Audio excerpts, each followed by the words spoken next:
सर्व खासदार पीएम मोदी यांना भेटणार असून राजकीय चर्चा सुरू आहे। आज आमच्या सुमित वानखेडेंनी माननीय मुख्यमंत्री देवेंद्र फडणवीसजीकडनं आमच्या सरकारकडनं 300 खाटांचं रुग्णालय मंजूर करून त्याचं भूमिपूजन केलं आहे। सोबतच आज छत्रपती शिवाजी महाराजोत्सव अभियान जसं महाराष्ट्रात सुरू आहे तसं आज आर्वी विधानसभेत होते आहे आणि मला विश्वास आहे की सुमित वानखेडेंच्या नेतृत्वामध्ये आपल्या या वर्धा जिल्ह्यातल्या आर्वी विधानसभेमध्ये जे जे वचन सुमित वानखेडे यांनी निवडणुकीत दिले होते ते वचन पूर्ण करण्याकरता आमचं सरकार काम करत आहे। राहिला प्रश्न प्रधानमंत्री मोदीजींना सर्वच पक्षाचे लोक विविध विकासाच्या योजनाकरता भेटतात। आता आपण जे सांगितलं की शरद पवार गटाचे लोक भेटणार आहेत, मला वाटतं ते प्रधानमंत्र्यांना साहजिकच त्या ठिकाणी प्रधानमंत्री मोदयांशी सर्वच खासदारांच्या भेटीगाठी होत असतात। सुनील तटकरेंकडे किंवा नवापूरचं प्रदेशाध्यक्ष पद आहे। हे सर्व राष्ट्रवादीचे राष्ट्रवादीचे पक्षाचे जेवढे काही प्रश्न आहेत ते राष्ट्रवादीच्याच पक्षाच्या अध्यक्षाला विचारलं तर त्या ठिकाणी काही तुम्हाला योग्य माहिती मिळेल। मराठा आरक्षण रद्द करण्याचा घाट सुरू असल्याचा आरोप जरांगे पाटलांनी केलेला आहे आणि 29 ऑगस्टला टोकाचं आंदोलन करणार असं जरांगे पाटील। मी कालही सांगितलं, परवाही सांगितलं, आत्ताही सांगतो की महाराष्ट्र सरकार पूर्णपणे मराठा समाजाच्या पाठीशी उभा आहे। ओबीसी समाज आणि मराठा समाज या दोन्ही समाजाला जे जे काही त्यांच्या हक्काचं आहे ते सरकार देत आहे। मी मागेही सांगितलं की आम्हाला कुणालाही या ताटातलं त्या ताटात करायचं नाही। मराठा समाजाला न्याय देताना ओबीसीलाही अन्याय होणे आणि ओबीसीला न्याय देताना मराठा समाजावर अन्याय होणे, बुलेट ट्रेन दोन्ही समाजावर त्या ठिकाणी सरकारची दोन्ही या ठिकाणी जबाबदारी सरकारची आहे। आम्ही सरकार म्हणून ती जबाबदारी पार पाडतोय। नाशिकमध्ये कुंभमेळा होतोय, या कुंभमेळ्यामध्ये गुजरातचे ठेकेदार नियुक्त केले जात असल्याचा आरोप राज ठाकरे राजसाहेबांनी तिथली यादी घेऊन बोललं पाहिजे। आता राहिला प्रश्न टेंडरचा, ऑनलाईन प्रक्रियेचा।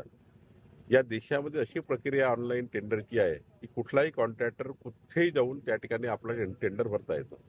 उद्या आर्वी जर निविदा निघाली, आर्वीमध्ये 1300 बेडचं जे हॉस्पिटल आहे त्याचं टेंडर काढलं तर देशातल्या कुठल्याही व्यक्तीला आर्वीमध्ये येऊन ऑनलाईन टेंडर भरता येतं।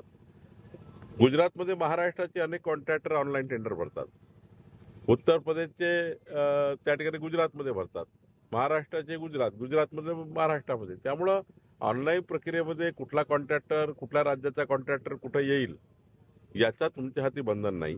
ऑनलाईन प्रक्रिया यालाच म्हणतं, पारदर्शी प्रक्रिया यालाच म्हणतं की ओपन टेंडरमध्ये यावं आणि जे काही कमीत कमी रेटचे कॉन्ट्रॅक्टर असतात त्यांना ते रेट काम मिळतं। गुणवत्तेवर भर दिला जाईल का? त्या गुणवत्तेला भर द्यावाच लागतो, गुणवत्तेला भर द्यावाच लागतो।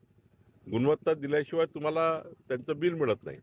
त्यामुळे मला असं वाटतं की या राज्यातल्या कॉन्ट्रॅक्टर घेतलं का त्या राज्याचं घेतलं का, महत्त्वाचं काय काम वेळेत पूर्ण झालं पाहिजे, ते क्वालिटीचं झालं पाहिजे आणि त्या कामामध्ये कुठल्याही परिस्थितीमध्ये दिरंगाई होणे ही जबाबदारी सरकारची आहे।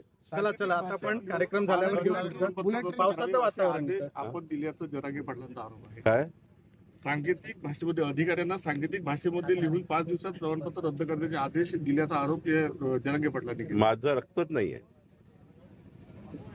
जे कोणी माझा आरोप करताय त्यांना लखलाभ आहे, माझा स्वभाव नाही कुणाच्या विरुद्ध वागण्याचा, कुणावर अन्याय करण्याचा। आणि त्यामुळे मराठा समाजाच्या बद्दल कधीच माझ्या मनात वेगळी भूमिका नाही आहे, कारण मराठा समाजाच्या फारच जवळचा मी आहे। जसं ओबीसीचा घरातला आहे तसा मराठाच्या समाजातला घरातला आहे आणि त्यामुळं परिवारामध्ये आम्ही कधी असं करत नाही। आणि मराठा समाजाला माननीय मुख्यमंत्री देवेंद्रजी असतील, मी असेल, एकनाथ शिंदेजी असतील, सुनीलराव पवारजी असतील, आम्ही सर्व मराठा समाजाला जे जे काही त्यांच्या हक्काचं आहे हे देण्यासाठी काम करतोय। त्यामुळं खऱ्या अर्थाने मी कधीच कुणावर अन्याय करू शकत नाही, हा माझा स्वभाव नाही। त्यामुळं कुणी माझ्यावर असं बोललं त्यांना त्यांचा लखलाभ आहे। साहेब, बुलेट ट्रेन मध्ये मोठा घोटाळा झाला, जमीन अधिकाऱ्यांकडून कोट्यवधीचा घोटाळा, पालघर जिल्ह्याच्या पुनर्वसनाच्या नावाखाली सरकारची खोर फसवणूक। चौकशी मी करणार आहे, कारण आजच सकाळी मी एका न्यूजच्या माध्यमातून ते बघितलं। माझ्याकडे एक पत्र आलं आहे की बुलेट ट्रेन बांधताना काही लोकांनी तिथे परस्परच त्या काही बांधकामं केले, त्या बांधकामातून जास्त मोबदला उचलला आहे। ते चौकशी करणार आणि त्यावर कडक कारवाई करणार।